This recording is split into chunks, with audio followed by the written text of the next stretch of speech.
Oke, assalamualaikum warahmatullahi wabarakatuh. Waalaikumsalam warahmatullahi wabarakatuh. Oke, jadi hari ini kita akan melanjutkan materi kelas 10 yaitu bab 1 kimia. Nah, apa materinya? Bisa kita lihat. Oke, udah kelihatan slide-nya, Nak? Nah, materinya adalah hakikat ilmu kimia, peranan ilmu kimia, dan metode ilmiah. Nah, jadi di sini yang akan kita pelajari itu adalah menjelaskan hakikat ilmu kimia dan peranannya dalam kehidupan. Kemudian, menerapkan metode ilmiah dalam menyelesaikan masalah kehidupan. Oke. Sebelum kita belajar lanjut mengenai isi dari ilmu kimia sendiri, kan harus paham dulu apa yang dimaksud dengan ilmu kimia, ya, definisinya. Nah, jadi ilmuwan Arab bernama Jabir Ibnu Hayyan pada tahun 700 sampai 778 Masehi itu menemukan kimia, dan beliau menyebutnya dengan alkimia, artinya perubahan materi. Perubahan materi itu menyangkut apa? Menyangkut ilmu yang mempelajari tentang rekayasa materi, yaitu mengubah materi menjadi materi yang lain. Nah, jadi secara lengkapnya, ilmu kimia itu adalah ilmu yang mempelajari mengenai susunan, struktur, sifat, perubahan, serta energi yang menyertai perubahan suatu zat atau materi. Nah, jadi di sini ada berapa nih? Susunan, struktur, sifat, perubahan. Ada 4 komponen yang melingkupi ilmu kimia. Oke. Kemudian Jabir Ibnu Hayyan sendiri itu dikenal dengan the father of modern chemistry. Nah, ini merupakan seorang muslim ahli di bidang kimia, farmasi, fisika, filosofi, dan astronomi. Jadi beliau itu tidak hanya ahli kimia saja, tetapi di bidang lainnya. Tetapi kontribusi terbesarnya itu adalah di bidang kimia. Kenapa? Karena ada beberapa jasa-jasa beliau ya. Nah, seperti beliau menyempurnakan proses kristalisasi, destilasi, sublimasi. Yang mana ini merupakan apa, Nak? Kristalisasi, destilasi itu merupakan apa? Pemisahan Campuran. Yes, good. Pemisahan campuran. Nah, jadi disempurnakan oleh beliau. Dan dia bukan hanya menyempurnakan konsepnya saja, tetapi dia menyempurnakan pengembangan instrumennya. Apa itu instrumen? Alat yang digunakan untuk proses pemisahan campuran ini. Nah, dikembangkannya. Oke. Lalu penemuannya berikutnya adalah penemuan asam klorida, asam nitrat, yes, beberapa jenis asam. Nah, dari mana dia menemukan? Dari destilasi. Jadi suatu asam yang terdapat dalam suatu campuran, nah itu dipisahkan sehingga bisa diperoleh asamnya saja melalui teknik destilasi dan teknik kristalisasi. Lalu penemuan apa lagi? Larutan regia. Ini adalah campuran antara asam klorida dengan asam nitrat. Gunanya untuk melarutkan emas. Jadi dia sangat berjasa pada pengolahan emas. Lalu dan pertama kalinya juga beliau mengaplikasikan penggunaan mangan dioksida pada gelas. Jadi pelapis gelas itu adalah senyawa kimia namanya mangan dioksida. Oke ya. Nah, jadi ini kalau kita mau mengenal sesuatu, maka kita harus tahu dulu hakikatnya. Apa itu hakikat? Hakikat itu adalah keberadaannya, eksistensinya. Jadi hakikat ilmu kimia sendiri itu adalah ilmu yang mempelajari tentang susunan materi, susunan struktur materi, sifat materi, dan perubahan materi. Kalau berhubungan dengan susunan materi, maksudnya apa? Contoh, air rumus kimianya H2O. Jadi air sendiri itu tersusun dari materi, yaitu 2 unsur H dan 1 unsur O. Nah, itu namanya susunan materi. Kemudian yang dimaksud dengan struktur materi apa? Struktur materi itu adalah gambaran dari atom-atom yang saling berikatan. Contoh, nah ini ada molekul CH4. CH4 sendiri kalau kita bicarakan dari susunan, berarti kan tersusun dari 1 unsur C dan 4 unsur H. Tetapi kalau kita berbicara mengenai struktur materi, ini adalah ikatan-ikatan elektron antara 4 atom H dan 1 atom C. Jadi di sini udah berbicara mengenai elektron. Kenapa dia bisa berikatan? Nah, ini nanti akan kita pelajari pada bab-bab selanjutnya ya. Oke. Yang ketiga, ilmu yang mempelajari tentang sifat materi. Nah, ini sudah kita pelajari ya. Ada sifat fisika dan ada sifat kimia. Lalu ilmu yang mempelajari tentang perubahan materi. Ini juga sudah kalian pelajari, yaitu perubahan fisika dan perubahan kimia. Nah, jadi inilah hakikat dari ilmu kimia. Apa tadi? Susunan, struktur, sifat, dan perubahan. Oke ya. Peranan ilmu kimia. Jadi ilmu kimia itu banyak sekali peranannya, nak. Ini ada beberapa ya. Di bidang pertanian itu dia sebagai pembuatan pupuk, pestisida. Nah, kenapa? Karena senyawa pupuk sendiri itu merupakan senyawa kimia. Jadi proses pembuatannya juga memerlukan suatu reaksi kimia. Lalu di bidang kedokteran sudah jelas yaitu pembuatan obat-obatan, kemudian diagnosa suatu penyakit. Kemudian di bidang pangan, pembuatan kecap, tempe, yogurt. Nah, semuanya ini merupakan proses fermentasi yang mana merupakan reaksi kimia. Lalu di bidang industri, pengolahan logam, pembuatan serat kain atau tekstil, dan di bidang hukum. Nah, di bidang hukum sendiri ada juga ilmu kimianya ya. Apa itu? Untuk diagnosa atau tes DNA. Oke. Kemudian untuk pemecahan masalah global, jadi ini yang sedang marah saat ini ya. Nah, saat sumber daya alam kita yang tidak bisa diperbaharui itu sudah hampir habis, maka para ilmu kimia gencar melakukan memikirkan suatu solusi alternatif bahan bakar. Jadi itu bisa meliputi memanfaatkan energi matahari, kemudian panas bumi, nuklir. Nah, lalu ada yang namanya teknologi biogas. Nah, ini yang sedang marak-maraknya dilakukan oleh mahasiswa kimia, nah ya. Kenapa? Apa itu biogas? Biogas itu adalah pengolahan kotoran hewan menjadi sumber energi. Kenapa kotoran hewan bisa jadi sumber energi? Karena di kotoran hewan, tidak hanya kotoran hewan ya, kotoran manusia sendiri juga bisa. Nah, kenapa? Karena di kotoran makhluk hidup itu terdapat senyawa kimia yang namanya adalah metana. Lalu ada unsur senyawa karbon dioksida. Nah, di mana senyawa itu sendiri merupakan penghasil energi yang sangat besar. Kalau dia bisa menghasilkan energi yang besar, tentunya pasti akan berguna untuk sumber energi. Ya. Oke. Lalu ada program Langit Biru. Ini untuk meminimalisasikan pencemaran udara yang berasal dari emisi gas kendaraan. Oke. Kita lanjut ya. Nah, kemudian yang berikutnya adalah metode ilmiah. Waktu SMP, kalian udah belajar mengenai metode ilmiah, nah ya. Oke, sekarang kita akan ulang kembali. Nah, metode itu artinya adalah cara, ya. Sedangkan ilmiah itu adalah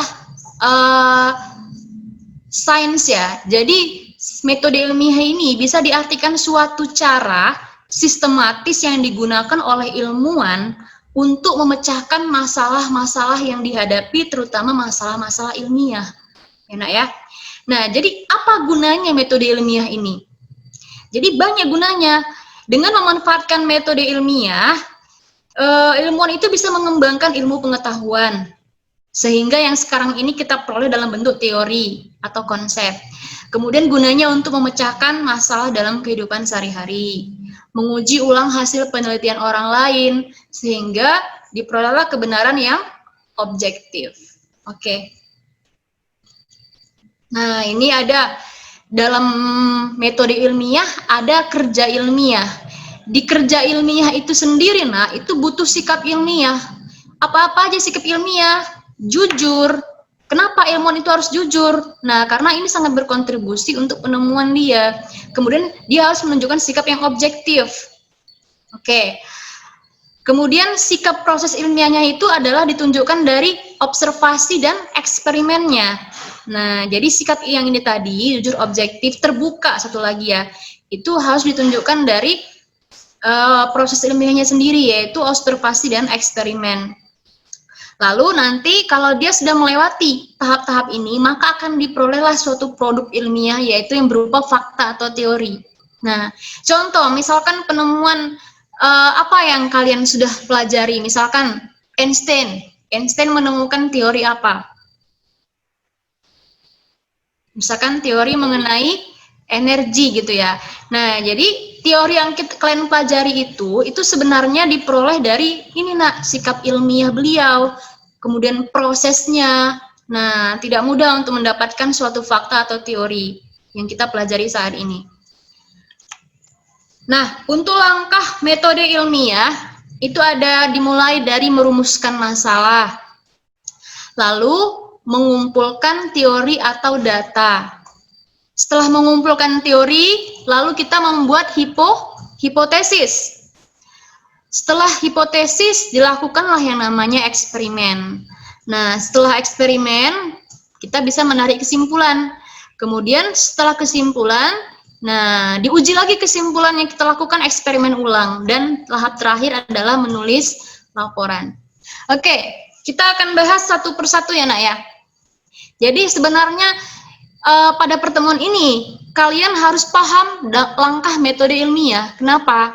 Karena nantinya kan kalian akan melaksanakan praktikum di laboratorium. Pelaksanaan praktikum di laboratorium itu menuntut kalian untuk mengaplikasikan metode ilmiah ini sendiri sebelum nantinya kalian menulis laporan, ya. Nah, jadi kita akan bahas satu-satu. Yang pertama adalah merumuskan masalah. Oke. Kenapa masalah itu harus dirumuskan? Nah, jadi dalam membuat suatu rumusan masalah, kita akan mencari tahu jawaban dari persoalan yang kita temui. Caranya harus menggunakan bentuk pertanyaan, kalimat tanya. Oke, 5W1H. Udah tahu ya? Nah, udah belajar bahasa Indonesia pastinya. Oke. Kemudian, misalkan gini, kamu ingin melakukan penelitian biologi yang berjudul pengaruh cahaya matahari terhadap pertumbuhan kecambah. Ibu ulangin ya. Kamu ingin melakukan penelitian biologi yang judulnya pengaruh cahaya matahari terhadap pertumbuhan kecambah. Ini kan judul. Maka rumusan masalah yang bisa kita tulis itu apa dari judul ini? Nah, yang pertama, apakah cahaya matahari dapat mempengaruhi pertumbuhan kecambah? Bisa ya? Oke. Kemudian dari judul tadi kita juga bisa membuat rumusan masalah. Mengapa cahaya matahari dapat mempengaruhi pertumbuhan kecambah? Kemudian yang ketiga, bagaimana cahaya matahari dapat mempengaruhi pertumbuhan kecambah? Nah, jadi nampak nak, apakah, mengapa, bagaimana di rumusan masalah ini kalian mengaplikasikan kalimat tanya 5W1H, ya. Tapi yang tidak keluar dari judul. Nah, sehingga kalau kalian sudah merumuskan masalah, maka untuk menjawab rumusan masalah itu, kalian masuk ke tahap metode ilmiah tahap yang kedua, yaitu tahap mengumpulkan teori atau data. Nah, gimana pula maksudnya ini? Jadi proses mengumpulkan data-data itu berhubungan dengan penelitian yang akan kita lakukan. Jadi mengumpulkan data ini adalah proses membaca, menelaah, mengkaji literatur dan sumber yang berhubungan dengan penelitian kita. Nah, jadi pengumpulan data itu bisa diperoleh dari berbagai sumber, bisa dari buku, bisa dari jurnal, website, dan lain-lain.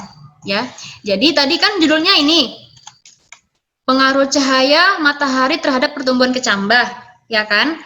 Nah, rumusan masalahnya yang pertama, apakah cahaya matahari dapat mempengaruhi pertumbuhan kecambah? Sehingga di kajian teori ini, kalian mengumpulkan data-data untuk menjawab pertanyaan rumusan masalah ini. Nah, misalkan datanya berupa apa? Faktor-faktor yang mempengaruhi pertumbuhan kecambah. 1. Cahaya. Ternyata di teori, cahaya mempengaruhi pertumbuhan kecambah. Nah, sehingga nanti kalian buat tahap yang berikutnya adalah tahap hipotesis. Oke, apa itu hipotesis? Hipotesis itu adalah dugaan sementara dari masalah tersebut. Jadi setelah kalian melakukan tadi pengumpulan data di berbagai sumber, kan kalian dapat jawabannya, tapi itu masih berupa hipotesis. Nah, belum kesimpulan. Jadi pada hipotesis itu biasanya merujuk pada hubungan antara dua variabel. Oke, nanti akan kita bahas variabel ini ya. Nah, karena tadi kita ingin mengetahui pengaruh cahaya matahari terhadap pertumbuhan kecambah, maka dugaan sementara atau hipotesis yang dapat kita buat adalah ternyata cahaya matahari mempengaruhi pertumbuhan kecambah. Ya kan? Itu kan kemungkinan pertama. Kemungkinan yang kedua, cahaya matahari tidak dapat mempengaruhi pertumbuhan kecambah. Kan cuma dua kemungkinan ya kan ya? Nah, paham ya? Oke. Kenapa kita harus bicara mengenai variabel? Karena tadi variabel ini sendiri sangat berhubungan dengan penarikan hipotesis. Ya, ada 3 jenis variabel. Ada variabel bebas, variabel terikat, dan variabel terkontrol. Apa itu variabel bebas? Jadi variabel bebas ini adalah faktor yang dibuat bebas. Artinya variabel yang mempengaruhi variabel terikat. Nah, jadi keywordnya adalah mempengaruhi.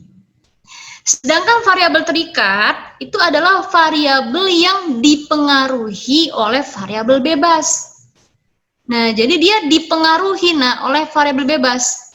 Oke, sedangkan variabel kontrol itu adalah variabel yang dibuat sama oleh peneliti. Oke ya. Nah, nanti setelah ini Ibu akan tanya, kalian paham enggak? Kita kasih contoh dulu. Jadi ini contohnya masih di luar yang tadi ya. Nah, apakah pengaruh pemberian pupuk urea terhadap kecepatan pertumbuhan jagung? Maksudnya gini, apakah pemberian pupuk urea berpengaruh terhadap kecepatan pertumbuhan jagung? Variabel bebasnya apa? Nah, berarti siapa yang mempengaruhi variabel terikat? Itulah Diana. Apa faktor yang dibuat bebas di sini? Berarti itu adalah pupuk urea kan? Kan dia di sini faktor yang dibuat bebas, dosisnya. Nah, kemudian siapa yang dipengaruhi? Artinya variabel terikatnya apa? Berarti siapa yang dipengaruhi oleh variabel bebas? Yaitu kecepatan pertumbuhan tanaman jagung. Oke, paham ya? Ibu ulangin sekali lagi. Jadi variabel bebas itu adalah yang mempengaruhi, variabel terikat itu yang dipengaruhi. Nah, jadi kalau pengaruh pemberian pupuk urea terhadap kecepatan pertumbuhan jagung, maka yang mempengaruhinya adalah pupuk urea atau dosisnya. Sedangkan yang dipengaruhi itu adalah kecepatan pertumbuhan tanaman jagung. Oke. Lalu variabel kontrol, itu adalah variabel yang dibuat sama oleh peneliti. Nah, jadi kan tadi berarti ini ada 2 penelitian ya. Satu urea tanaman jagung yang diberi urea 30% sama yang 50%. Berarti bisa jadi yang variabel yang dibuat sama adalah jenis media tanamannya. Artinya yang 30% dan 50% ini sama-sama menggunakan wadah yang sama, penyinaran yang sama, suhu yang sama. Oke, paham? Ini Ibu tanya sama satu orang ya. Kalau judulnya itu pengaruh cahaya matahari terhadap pertumbuhan kecambah, maka variabel bebasnya apa? Coba dulu Nadia. Ayo Nadia, silakan di-unmute. Iya, Miss. Oke, apa variabel bebasnya, Nak? Variabel bebasnya cahaya matahari, Miss. Oke, good. Nah ya, sekarang Ibu mau tanya lagi sama yang lain. Coba silahkan Gita Amanda. Oke, Gita Amanda silahkan di-unmute. Variabel terikatnya apa? Pengaruh ini cahaya matahari terhadap pertumbuhan kecambah. Oh, itu kan judulnya, Nak. Pertumbuhan kecambah. Nah, itu dia ya, betul. Nah, sedangkan variabel kontrolnya bisa jadi itu apa, Nak? Coba dulu silahkan Nurjana. Nah, apa bisa jadi? suhunya, terus Ya. cara meletakkan tempatnya di mana yang pas kena mataharinya, Miss. Oke, Terus nah. cara penyiramannya juga. Oke ya. Berarti udah paham ya? Untuk variabel paham. Oke. Kita lanjut. Setelah tadi kita melakukan hipotesis, maka kita melakukan eksperimen. Nah, apa itu eksperimen? Eksperimen ini adalah percobaan untuk menguji hipotesis. Artinya kita membuktikan apakah hipotesis kita itu benar atau salah. Nah, jadi eksperimen ini kita bisa lakukan di laboratorium, bisa juga di luar dari laboratorium, ya. Oke. Dan tahap yang berikutnya adalah menarik kesimpulan. Nah, ternyata setelah kalian melakukan eksperimen, hipotesis kalian itu benar. Kenapa? Karena cahaya matahari dapat mempengaruhi pertumbuhan kecambah. Berarti penelitian kalian berhasil. Nah ya, jadi kalau kesimpulan, ini merupakan jawaban dari rumusan masalah.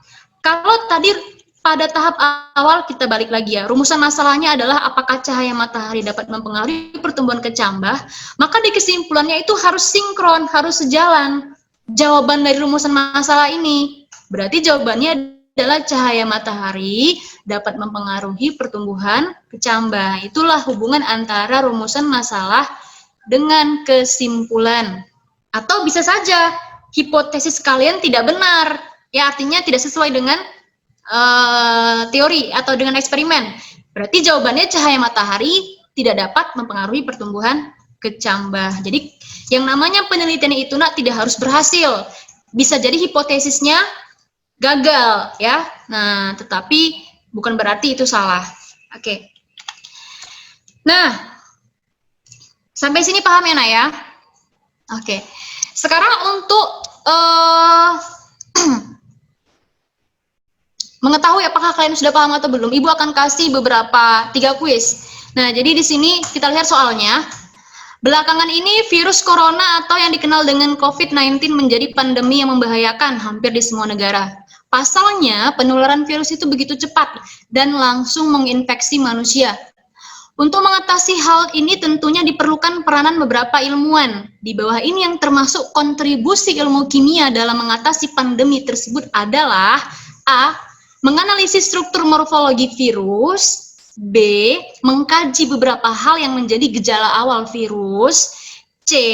Membuat ramuan alami untuk mencegah replikasi virus dalam paru-paru manusia. D. Mempelajari jurnal yang berkaitan dengan virologi. Virologi itu adalah ilmu yang mempelajari tentang virus. Dan E. Menciptakan hand sanitizer dengan standar tertentu untuk menghancurkan tubuh virus. Oke, maka jawabannya apa? Ayo, silakan nih mau jawab di unmute.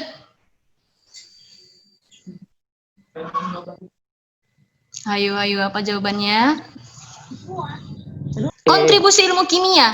Maka kalian cari option yang berhubungan dengan kimia. Oke, silakan. Siapa namanya? Oke. Kita buktikan ya. Nah, kalau yang A, menganalisis struktur morfologi, mengkaji beberapa hal yang menjadi gejala infeksi, membuat ramuan. Nah, ini membaca jurnal, ini semuanya adalah kontribusi lebih tepatnya di bidang biologi. Nah, sedangkan kimia itu adalah menciptakan hand sanitizer. Kenapa? Karena di sini memanfaatkan senyawa kimia yang dimana di sini membutuhkan reaksi kimia. Maka di sini kontribusi di bidang kimia lebih besar. Oke ya? Betul, jawabannya adalah E. Kita cek yang kedua. Nah, berikut langkah-langkah kerja yang diperlukan ilmuwan dalam mengembangkan ilmu kimia. Yang pertama, merumuskan masalah, eksperimen, mengolah data, menemukan masalah, menyusun kerangka teori, membuat laporan, kesimpulan, dan hipotesis. Kalau diurutkan langkah kerjanya, maka optionnya yang nomor berapa? 4. Ayo, apa yang pertama? Amis. 4. Amis. Menemukan masalah pertama. Oke. 4. Nah, hati-hati ya. Merumuskan masalah dengan menemukan masalah itu berbeda. Bagaimana kita bisa merumuskan masalah kalau masalahnya belum ditemukan? Ya kan, Nak? Jadi yang tahap pertama adalah menemukan masalahnya dulu. Baru dari masalah itu kita rumuskan dalam bentuk pertanyaan. Oke, maka jawabannya adalah 4. 1. Nah, kemudian setelah masalahnya dirumuskan, kita membuat kerangka teori. Jadi, nak, kalian harus hafal di luar kepala langkah dari metode ilmiah. Ya, jadi mulai hari ini dihafal ya. Itu wajib hukumnya. Karena kalau kalian tidak hafal, kalian tidak bisa membuat laporan. Ya, Ibu ulangin sekali lagi. Menemukan masalah, kemudian menyusun kerangka teori, lalu membuat hipotesis, setelah itu melakukan eksperimen, mengolah data, kemudian menarik kesimpulan, dan membuat laporan, ya. Jadi, boleh pakai yang di soal ini, boleh pakai yang di slide PPT tadi, ya. Nanti pada akhir sesi Ibu akan tanya satu orang lagi ya. Nah, yang berikutnya adalah ini, soal berikutnya. Yuki ingin melakukan kegiatan pembelajaran kimia di laboratorium. Ia dihadapkan dengan berbagai macam larutan kimia. Yuki ingin menguji larutan kimia mana sajakah yang dapat menghantarkan listrik. Berikut ini langkah eksperimen dalam tahap metode ilmiah yang perlu dilakukan Yuki adalah, hati-hati, di sini baca keywordnya, langkah eksperimen. Berarti soal ini meminta kita untuk mencari mana langkah eksperimen yang merupakan tahap dalam metode ilmiah. Oke, A. Menyusun masalah menjadi poin-poin pertanyaan. Benar? Benar, Miss. Hah? Enggak. Kok benar, nak? Salah. Kalau menyusun masalah itu berarti tahap apa? Tahap merumuskan masalah. Salah. Oke. B. Menuliskan jawaban sementara atas poin-poin masalah tersebut. Ini tahap apa nih namanya? Hipotesis. Oke, good. C. Menyiapkan alat dan bahan yang diperlukan. Ini tahap apa? Eksperimen. Nah, betul ya. Kalau eksperimen sendiri itu udah menyiapkan alat dan bahan, melakukan percobaan, mencatat data, itu udah tahap eksperimen ya, betul. Kalau yang D, menuliskan hasil jawaban yang diperoleh dari rumusan masalah. Ini tahap apa ini? Kesimpulan. Iya, kesimpulan. Yang E, mengumpulkan sumber informasi yang berkaitan dengan masalah. Ini tahap? Mengumpulkan data. Mengumpulkan data. Oke, berarti udah paham ya. Maka the answer is C. Oke. Next, soal yang terakhir. Nah, lihat. Beberapa siswa SMA unggulan City Foundation masih belum melaksanakan seminar. Salah satunya adalah Yusdan. Oke, ia menulis karya ilmiah tentang kombinasi serabut kelapa dan ampas tebu sebagai bahan dasar penguat semen. Ia membuat berbagai variasi perbandingan antara kombinasi serabut kelapa dan ampas tebu sebagai bahan dasar penguat semen. Dari perbandingan tersebut, ia ingin melihat kombinasi mana yang menghasilkan daya serap terhadap air dan daya tekan yang baik dari produk yang dihasilkan. Berdasarkan hal tersebut yang menjadi variabel terikat. Nah, penelitian Yusdan adalah, jadi di sini ada wacana yang panjang sekali. Kalian menganalisis mana yang merupakan variabel terikat. Oke, sekarang Ibu tanya. Sebelum kita ke soal ya. Variabel terikat itu apa sih, Nak? Ayo, silakan satu orang. Gunawan. Yang mempengaruhi, Miss. Yang dipengaruhi, Miss. Yang dipengaruhi, Miss. Yang dipengaruhi. Yang dipengaruhi. Mempengaruhi variabel bebas, Miss. Ibu ulangin sekali lagi, variabel terikat itu adalah yang dipengaruhi, anak ya. Nah, oke, kita ulangin sekali lagi.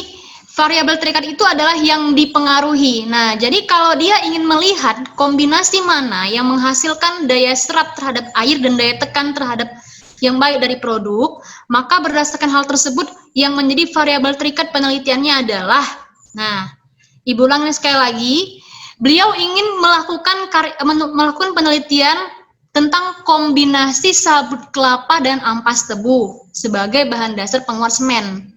Nah, dia ingin melihat daya serap terhadap air dan daya tekan terhadap dan daya tekan yang baik dari produk semen yang dihasilkan. Maka variabel terikatnya yang mana?